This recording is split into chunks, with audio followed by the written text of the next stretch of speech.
Hello everyone, this is Rabbitearsblog and welcome to my top comic books of the week. Now I know that I haven't been doing this for months now. My last top comic books of the week was in September of last year, but that gave me more time to catch up on reading more comic books. So now, hopefully I'll be suggesting more diverse range of comics each week. This week I got even more comics to recommend and some new comics that I recently enjoyed. So here are my top 4 comics of this week.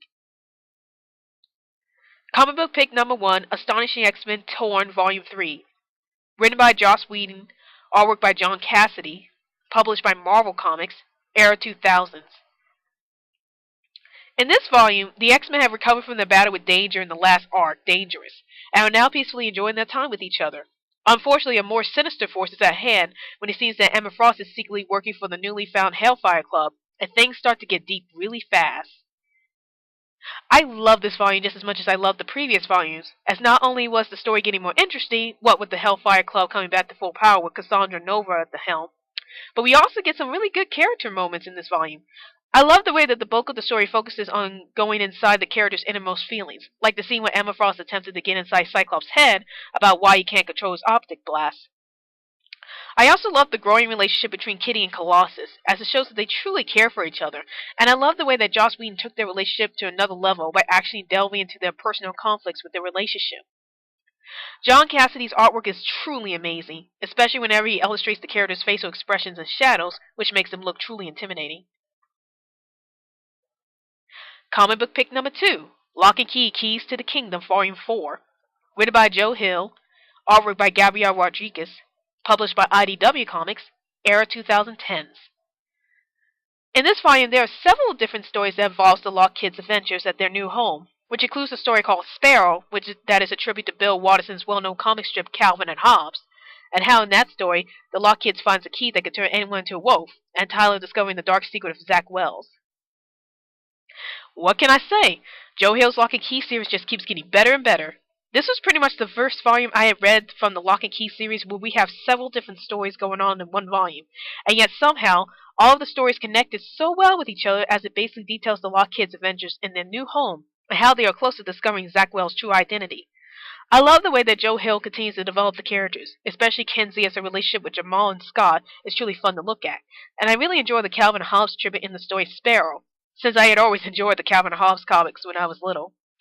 Gabriel Rodriguez's artwork is as usual brilliantly done as the characters look semi-realistic, and I love the way that Gabriel Rodriguez illustrated the characters in Sparrow as they truly look identical to Bill Watterson's Calvin and Hobbes series.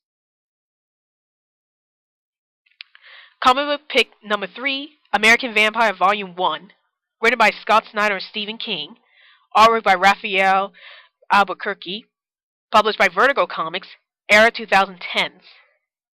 In this volume, there are 2 different characters being introduced in this book, which are Skinner Sweet and Pearl Jones.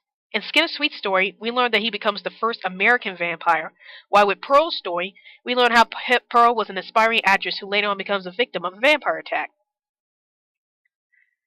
Now, when I heard so many good things about Scott Snyder's American Vampire series, I just had to give the series a shot, and man was I impressed with the premise of this series.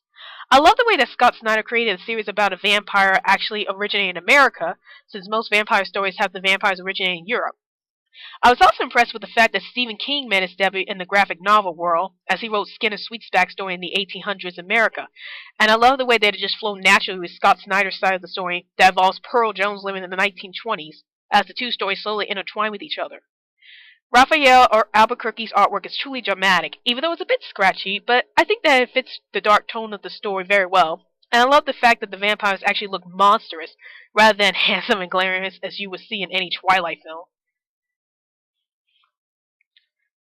Comic book pick number 4, The Sandman Season of Mist Volume 4, written by Neil Gaiman, artwork by Kelly Jones, Mike Dringenberg, Malcolm Jones III, Matt Wagner, Dick Giordano, George Pratt, and P. Craig Russell. Published by Vertigo Comics, era 1990s. In this volume, the Endless have a family meeting, and it turns out that Dream in the past had condemned a woman named Nada to the underworld when she rejected him. Now Dream seeks to release Nada from the underworld, but unfortunately Lucifer Morningstar, who still held a grudge against Dream for humiliating him in the first volume, plans on making Dream's attempts at rescuing Nada a most difficult task indeed. I really enjoy this volume as much as I enjoyed the previous 2 volumes. Neil Gaiman has done a brilliant job at weaving an intense and adventurous story about how Dream was determined to rescue Nada at all costs, even if it meant going up against Lucifer Morningstar.